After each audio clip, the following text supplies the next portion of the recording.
अच्छा, तो हम इलेक्ट्रिक पावर का भी क्विक सा रिव्यू जो है वो ले लेते हैं। तो पावर हमने क्या पढ़ा था? पावर क्या होता है? Work done in unit time, ठीक है। लेकिन जो इलेक्ट्रिक पावर है तो ये क्या हो जाएगा? Work done in moving the charge in unit time, ठीक है।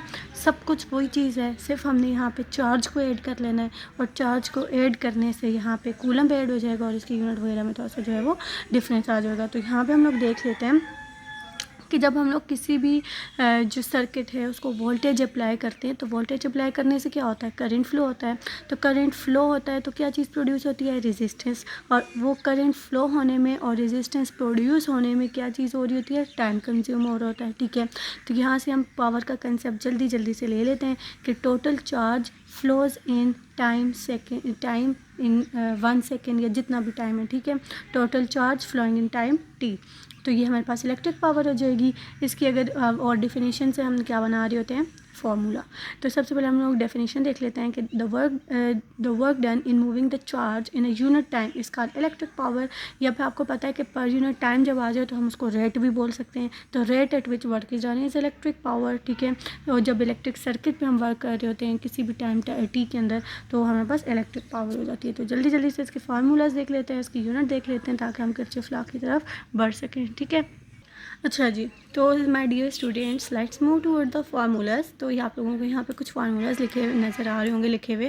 ये मैं आपको बताती हूँ, आप लोग बोरे हो गए इतने ज़्यादा फार्मूले में से कौन सा फार्मूला हमने कब यूज़ करना है। तो इस चीज़ का कंसेप्ट हम समझने लगे कि कौन सा फार्मूला किस वक्त के लिए, ठीक है। तो सबसे पहले तो हमने जो इसके डेफिनेशन से फार्मूला बनाया है वो क्या है? P is equal to W/T, ठीक है। Work done in a circuit पर यूनिट टाइम, या rate of work done in electric circuit. अच्छा, अब W किसकी इक्वल होता है? VI के। V किसकी इक्वल होता है? W/I। तो W क्या हो जाएगा? VI। तो W की जगह हमने क्या पुट कर लिया? VI, ठीक है। VIT divided by T। तो अब क्या हो जाएगा? ये VIT होता है ना, ये W, ये हमने अभी पीछे पढ़ा है, ठीक है। पोटेंशियल डिफरेंस वाले टॉपिक में भी हमने पढ़ा है, वर्क डन वाले में भी पढ़ा है कि W is equal to VIT और डिवाइडेड बाई ये वाला T पहले से है जो, तो ये वाला T और ये वाला T क्या हो जाएंगे? कैंसिल हो जाएंगे। तो क्या बच गया? P is equal to VI। This is a general formula of electric power. जब आपसे नहीं पूछा हुआ कि सीरीज़ या पैरेलल कम्बिनेशन या कुछ भी, तो जनरल जो हमारे पास इलेक्ट्रिक पावर का फार्मूला होता है वो P is equal to VI होता है, ठीक है। अब हम इसको देखते हैं सीरीज़ के केस में, ठीक है। तो अब मैंने आपको ओहम्स लॉ का टॉपिक बहुत अच्छे तरीके से कवर करवाया हुआ है। जो मेरे रेगुलर स्टूडेंट्स हैं उनको तो पता होगा, उनको सब कुछ ये क्लियर होगा अभी। तो जिन्होंने नहीं देखा वो जल्दी से जाके ओहम्स लॉ का टॉपिक पहले क्लियर करके आ जाएँ कि वहाँ पे हमने क्या पढ़ा था? V is equal to IR, ठीक है। तो हमने इस V की जगह क्या पुट कर लिया? इस V की जगह हमने IR पुट कर लिया। ठहरे मैं इसको आपको सेपरेट पेज पे करके दिखाती हूँ, ठीक है। सो स्टूडेंट्स, अब आपने गौर से सुनना है, ठीक है। मैं आप लोगों के लिए यहाँ पे खुद से लिख रही हूँ कि P is equal to IV। ये हमने अभी पढ़ लिया, ठीक है। What was it? It was a general formula, okay. अच्छा, अब जब हम इसको सीरीज़ में देखते हैं तो हमने बाय ओहम्स लॉ हमने क्या पढ़ा था? V is equal to IR, ठीक है। ये पढ़ा था हम लोगों ने V ना। तो अब हम क्या करेंगे? सिंपल यहाँ पे V की वैल्यू जो है वो इधर पुट कर लेंगे, ठीक है। यहाँ पे V है, इसकी जगह हम ये वाली वैल्यू इधर पुट कर लेंगे। तो ये हमारे पास क्या बन जाएगा? P is equal to I, और V की जगह हमने क्या पुट किया? IR। तो ये क्या बन जाएगा? P is equal to I²R। ये उस वक्त हमारे पास इलेक्ट्रिक पावर का फार्मूला है। This is a formula of electric power जब क्या होगी? सीरीज़ कम्बिनेशन ऑफ रेजिस्टर्स होगी। अच्छा, इसी तरह हम लोग पैरेलल में देख लेते हैं। ये जनरल फार्मूला हम दोबारा यूज़ करेंगे, P is equal to IV। अब हमने by Ohm's law V is equal to IR पढ़ा, तो I की जगह हमने क्या पढ़ा? V/R, okay. और अब I की जगह क्या है? V/R। इसको हम पुट कर लेंगे यहाँ। समझ आ रही होगी आप लोगों को, होप से साथ साथ खुद भी देखें। तो I की जगह V/R इंटू V, तो क्या बन जाएगा? V²/R।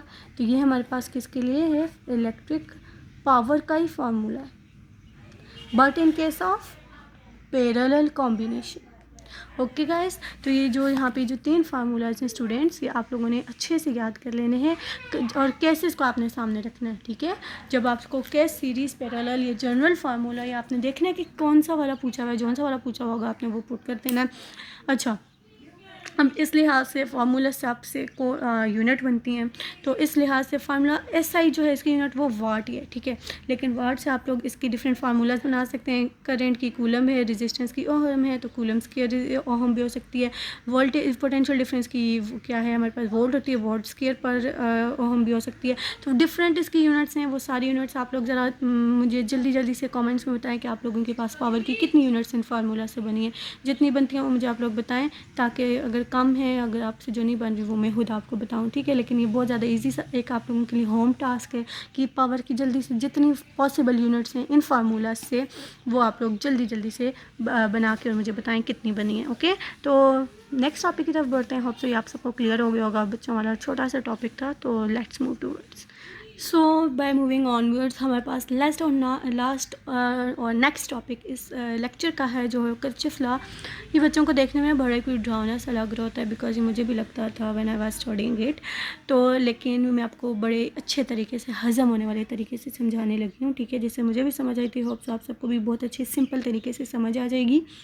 तो सबसे पहले तो हम लोग देखते हैं, हम लोग कहते हैं कि जो करंट है, वोल्टेज है, रेजिस्टेंस है, ये सारा तो ओहम्स लॉ ने भी हमें बताया। तो हमने किरचॉफ लॉ को क्यों पढ़ने की ज़रूरत है? तो जो ओहम्स लॉ है वो सिंपल सर्किट्स के लिए, ठीक है। वहाँ पे हम सिर्फ 1 और 2 सर्किट्स को जो है वो उसके लिए वो एप्लीकेबल है, वैलिड है, ठीक है। लेकिन जो कम्प्लेक्स सर्किट्स होते हैं, ठीक है, मतलब जिसमें अंदर हमारे पास बहुत ज़्यादा सर्किट्स इन्वॉल्व होते हैं, उनके कॉम्बिनेशंस इन्वॉल्व होते हैं, वहाँ पे फिर ओहम्स लॉ जो है ना वो फेल हो जाता है, वो अप्लाई नहीं हो सकता। जो मल्टी लूप सर्किट्स होते हैं, ठीक है, कम्प्लेक्स सर्किट्स होते हैं, उनकी फिर कॉम्बिनेशंस के लिए तो ओहम्स लॉ वहाँ पे जो है वो फेल हो जाता है। तो हम किरचॉफ लॉ फिर कम्प्लेक्स सर्किट्स के लिए जो है वो यूज़ कर रहे होते हैं। तो रॉबर्ट किरचॉफ जो थे, ही वाज अ फिज़िक्स, ठीक है, जर्मन फिज़िक्स थे, जिन्होंने किरचॉफ लॉ जो है वो प्रेजेंट किए। इस वजह से इन लॉ का नाम जो भी है जो किरचॉफ लॉ पड़ गया। अच्छा, तो यहाँ पे 2 लॉज हैं हमारे पास, एक करंट लॉ है और एक KCL, और एक जो है वो वोल्टेज लॉ है जो कि KVL है, ठीक है। तो सबसे पहले हम लोग देख लेते हैं व्हाट इज़ KCL।